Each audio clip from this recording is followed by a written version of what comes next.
Welcome back. For those of you following the U.S. presidential campaign, you probably heard the phrase swing states mentioned quite often.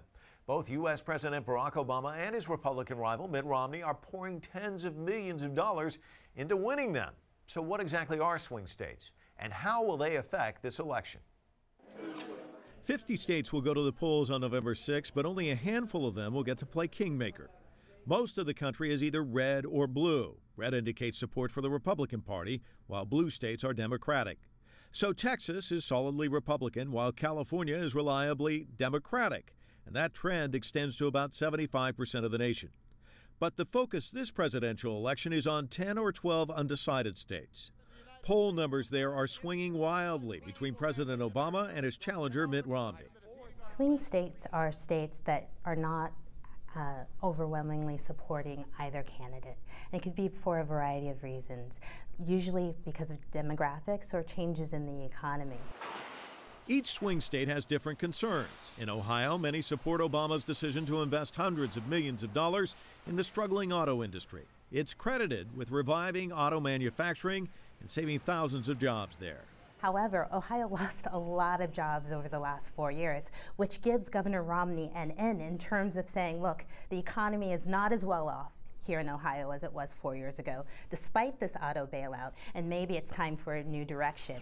In the southern state of Florida, a significant number of voters are retirees, and they are concerned about plans by both candidates to overhaul Medicare, a subsidized government-run health care plan for Americans over 65 years of age. Elderly in the United States are very active voters, and so this issue of Medicare and how it affects the elderly is of a large concern to both President Obama and Governor Romney, who want to win that vote.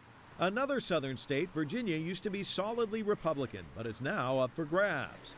Immigrants flooded the affluent suburbs of Washington, D.C. and Northern Virginia, attracted by a boom in the software and defense industries. With the polls tightening, both candidates are chasing a thin sliver of undecided voters in these swing states. On November 6th, it's more than likely that Ohio, Florida, or Virginia could have the final say in deciding who the next U.S. president will be. So how are the Obama and Romney campaigns dealing with these issues? Joining me now, syndicated columnist David Bozell. He's executive director of For America. It's a conservative organization that says it's dedicated to the principles of limited government and a strong national U.S. defense. Also with us, Democratic strategist Richard Fowler. He's also the national policy and advocacy director for the group Young Democrats America. Welcome to the show. Thanks. We just got through with this primer kind of explaining the Electoral College to our global audience. So now we get to go one step further and talk about swing states, because obviously it's the math putting this whole puzzle together. So if you were to describe the key swing states this time around, I'll start with you, Richard, what are they?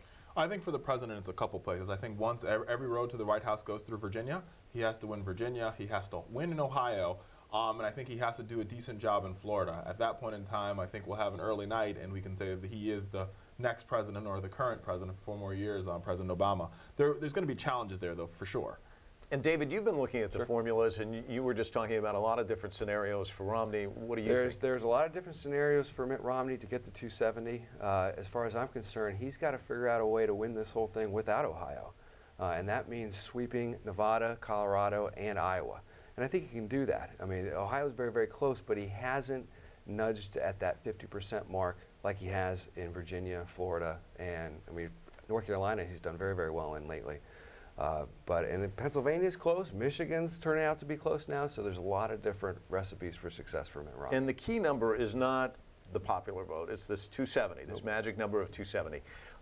Talk, if you will, from a historical context about these swing states. Do they all stay the same every 4 years? Do we see new states in play? Give us your thoughts. Well, I think it changes from year to year. There's some states that are always in play, Ohio and Florida for sure.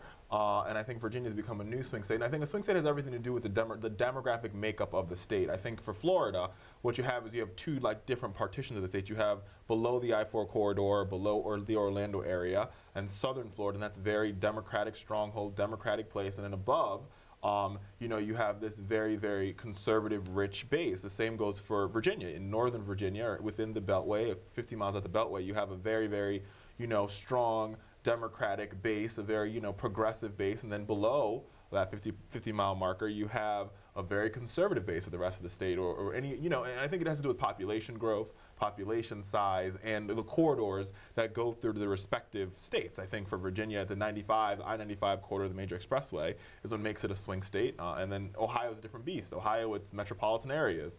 I think David agreed with me. It shifts depending upon what the state. Every state has a different story, but the stories are based on some sort of demographic shift between one part of the state and another. And look at some of the recent electoral results there.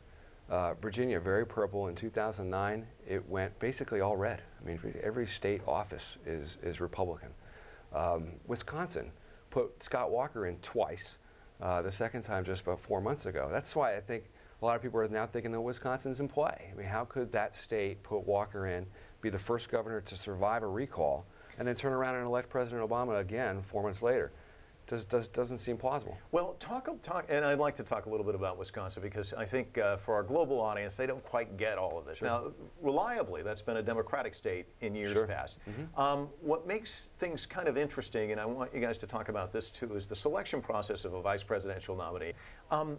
A lot of people question the Ryan selection, but now as we get closer to the election, a lot of people are starting to say, well, maybe this wasn't such a bad move. I mean, I beg to differ. I think what we're seeing, I don't think the Ryan selection did enough, or give enough bump for the Romney campaign. I think one reason for that is Ryan's off the trail every week to go back home and campaign in his home district, because he is he's one of the vulnerable seats. His seats, if you look at the Democratic Congressional Committee, they're saying his seats are the seats that they could actually pick up.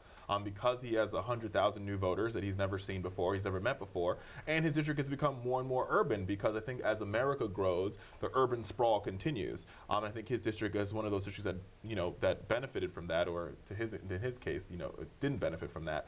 But I think it's really hard to say that because of Ryan, they're going to win Wisconsin. I find that hard to believe. Well, I think he's also campaigning there because now he's got a target on his back. It would be nice to take down the vice presidential nomination in his home district. So that's sort of a necessity for him to go back there. But I'm with Richard here. I don't necessarily think that Ryan would deliver Wisconsin. I don't think anyone really thought that. And I think really Mitt Romney was true to his word when he picked Paul Ryan. They agreed on a lot of issues. They think a lot alike on policy. Ryan's very aggressive on policy, and I think Mitt Romney wants to do the same thing. Okay, you got a big smile. I'll let you talk about that, but then we're moving on to Florida. I mean, I'm glad he said that. I think you're completely right. I think Mitt Romney and Paul Ryan, they have a lot of similarities, including wanting to slash programs with the middle and working class, wanting to get rid of Pell Grants, wanting to get rid of the Women, Infants, and Children's program, wanting to cut Head Start. I mean, we could talk about all the cuts that are in the Romney budget, but we're talking about swing states, so I digress. Well, go ahead, David. He served one up for you, too. We're returning them to the states where they properly belong. Better than, at least Ryan got a vote for his budget. President Obama's budget was voted down thoroughly, 93 to 0 in the Senate, and didn't make it very far out from there. Well, hold on a second now. I think we have, first of all, the Ryan budget has never been taken up the United States Senate, and beyond that, the Ryan budget would never be signed by the President of the United States, nor would it be signed by any, I don't even think George Bush would sign the Ryan budget, to be honest. Because, I mean, George Bush even believes in compassionate conservatism, and he believes that the government is supposed to be good for some things. Like in Ryan's book, the government's good for nothing. And, well, let's talk about Florida, though, and what voters there are concerned about. There's been a lot of talk about Medicare, and it seems like that seems to be the hot button issue down there. And I'll start with you, David. Who's playing better in Florida? Well, this is where I'm going to depart from the Romney-Ryan line. I do not like this stump speech stuff where they're going to put $716 billion back into Medicare. Frankly, the CBO would never allow it, and it really just can't be done. What Obama did was take it out, and it's gone. It's been put to implement Obamacare. There's really no getting it back. So it is a little bit of pandering, if you want to call it that, to the senior vote, not to want to take away Medicare. But at the end of the day, seniors, more than, frankly, I've seen in recent elections, are more energized than ever to get this guy out of the White House because they're scared that, what next is he going to do? What other benefit is he going to take away to pay for whatever other socialist program he wants to implement? Okay, Richard. Socialist program. Wow.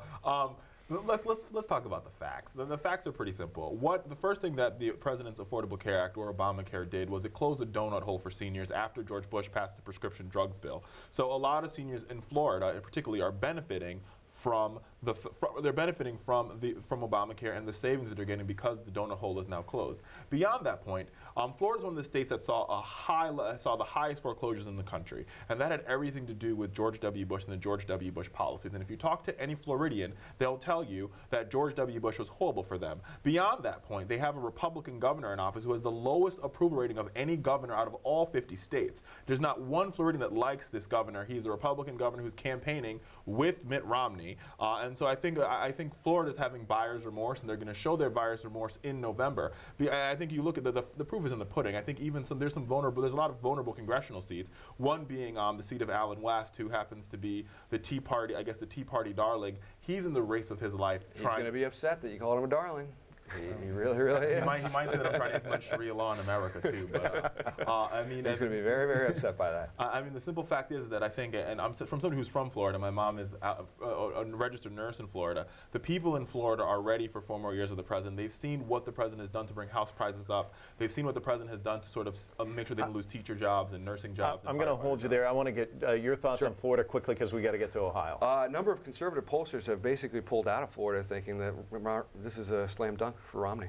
I think the Real Clear Politics average has him up, correct me if I'm wrong, but +4, I think, at this point, as of this morning. So I think Romney is definitely Florida's definitely headed in Romney's direction, and there's a reason why the president was down there, I think, about yesterday, and I think he's going back this week, and there's a reason why they're trying to get it back into their column. Won't have to worry about hanging chads, at least. Let's talk about Ohio manufacturing. It seems like that seems to be tilting in Obama's favor. Oh, completely. There's a couple of reasons why Ohio is going in Obama's favor. The first reason Ohio is going in Obama's favor is that 1 out of every 8 jobs in the state of Ohio are brought to you by the auto industry, and Obama's investment in America's greatest resource, its people, and the American auto industry is doing him very well in Ohio. Beyond that point, let's just look at the facts. The facts are that the average Ohioan spends 22% of their income in income tax, and Mitt Romney is paying 14% of his. You can understand why the people in Ohio is like, we don't want somebody that doesn't understand our pain, doesn't understand what we're going through, and that's why Obama's doing well there. David, you're doing math where he has to find a path without Ohio, but what can he do to win Ohio? Well, I think what he's decided he's going to do is tackle about this China issue and the currency manipulation issue within Ohio. I don't necessarily know much about currency manipulation at all, so I really can't comment on the wisdom of his strategy on Ohio. It's a 50-50 state as far as I'm concerned. Well, it's a battle of the titans between the two of you. Thanks so much for coming in. It's been a very lively discussion.